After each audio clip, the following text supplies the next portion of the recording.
What's going on, family? I'm Scrapbook Boxing, the Museum of the Forgotten Fisticuff series. I'm going to continue to show you some of Joe Louis's massive scrapbooks that I own and some articles that you perhaps may have never seen. This is the Boston America Evening Edition, New England's greatest evening newspaper.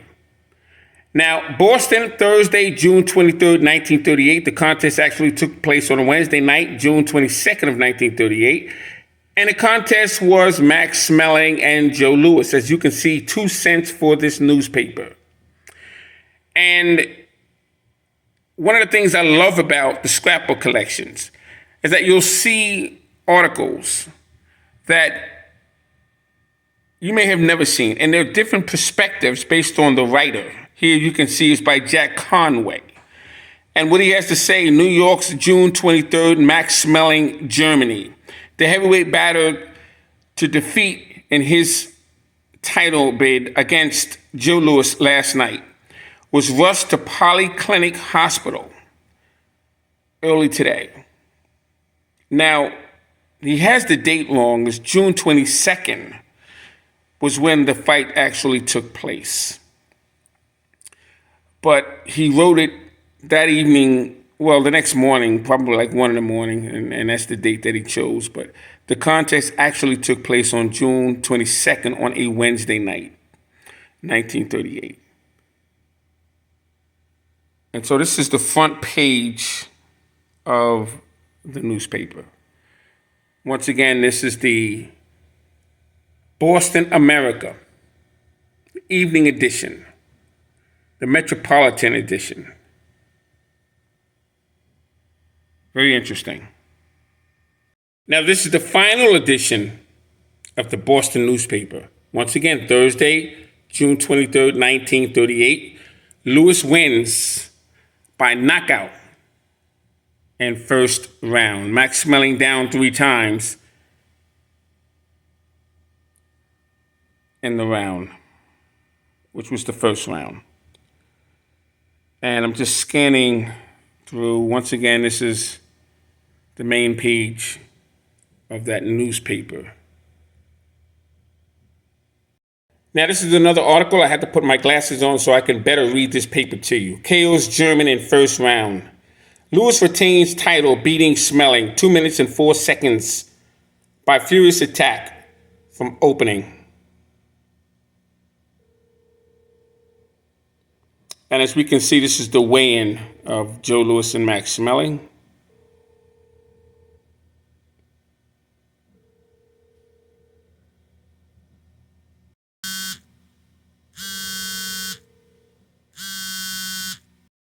Setting a new trend in style. Schmeling and Louis walk to the weigh-in.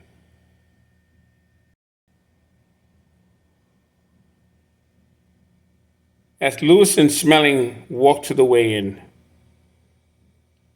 article reads, setting a new trend in style. Max and Joe show best punch.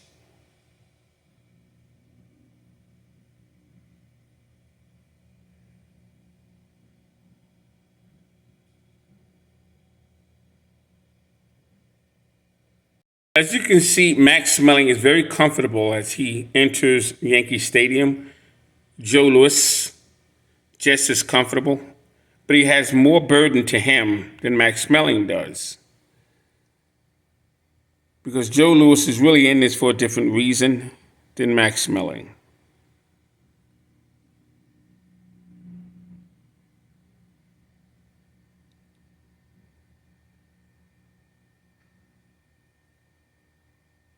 That are entering New York's Madison Square Garden for the weigh-in. That's where the weigh-in was. It was in New York's Madison Square Garden, but the bout was in New York's Yankee Stadium. Now, I can't possibly show you every article or front page of this scrapbook. I have thousands and thousands of them, believe it or not. Schmeling alone, I probably have about 3,000 pages on this contest. This is the second bout. And they're all different newspapers, different writers. And they're very interesting when you start to read them.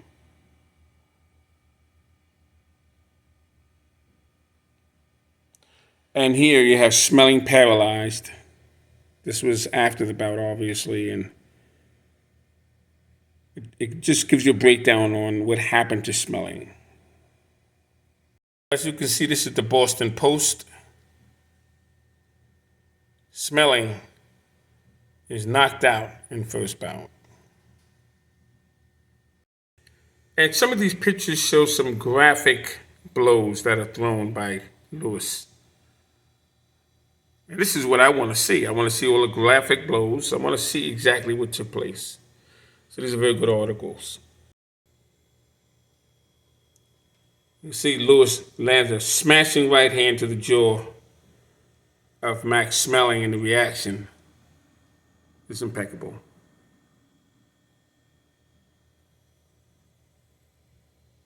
Look at that. Beautiful. And there's so many outstanding pictures in here of this bout between Lewis and Smelling.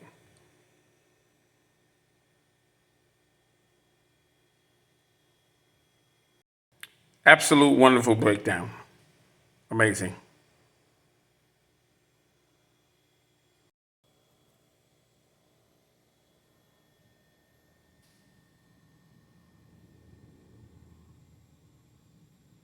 Lewis got $349,000 for wrecking Max Smelling.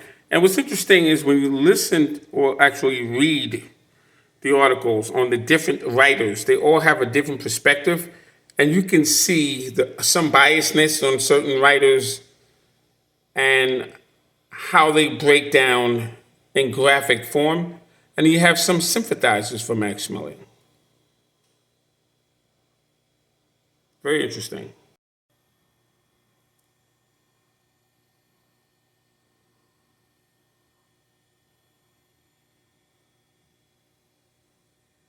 As you can see, Arthur Mercante throwing out the towel. And I often told you why he did that, why it was done. Because he was told by Roosevelt, unless the man is completely convincingly out, you don't stop the fight. And Max Millard, who was in the corner of Max Smelling, threw the towel in. And Donovan threw it back out because he wasn't convinced that Smelling was done. Roosevelt didn't want a war. And this fight could actually make that happen. Now, this is in 38.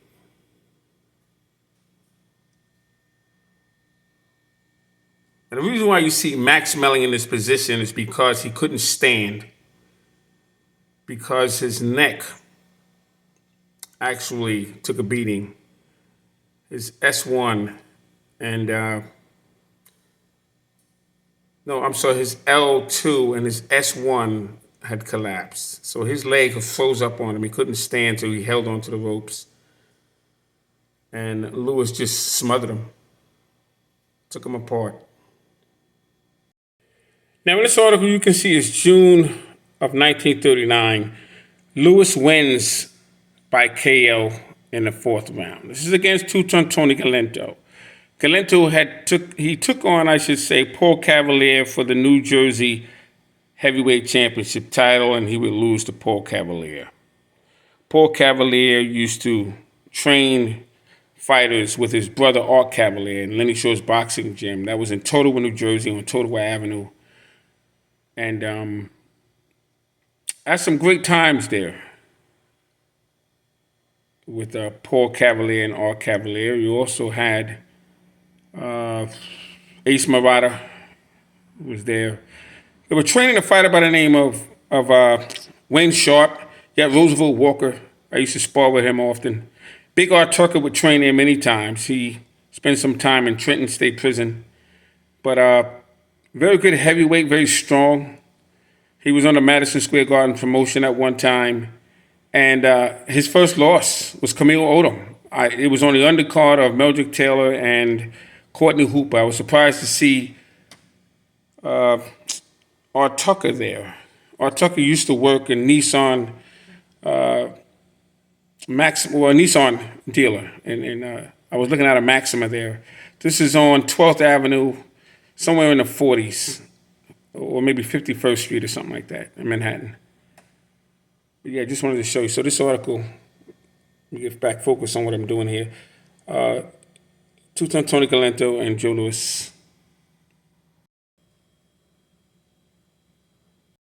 And Tony Galento used to say I'd moited the bum. He always called Joe Louis a bum.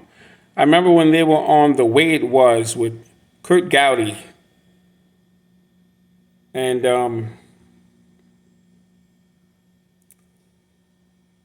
it was a very, very interesting show that Kurt Gowdy had on that, at that time. And excuse me, we could fix that there. So Kurt Gowdy would have Don Dunphy on the show. They would get fighters together. It was all sports. But when they had boxing, they would get both fighters together and they would discuss the past bout. And Galento was explaining his story, and he didn't like Joe Louis. I mean, he respected him, but he didn't like Joe Louis. Joe Louis was getting all the attention. Tony Galento worked in a bar, and he used to chug down beers like you would chug down water. He was something else. Now, Louis himself gets dropped in the third round as Smelling gets knocked down in the fourth round.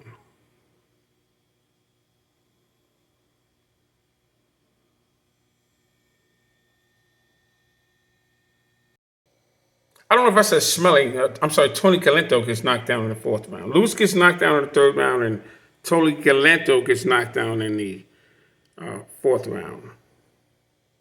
Smelling was knocked down in the first round. All right, so I'm going to end this video. We'll continue with another video. I got to focus on something here. That's why my mind is all over the place. I'm trying to do three things at the same time here. This is Galento down off of a beautiful left hook by Joe Louis.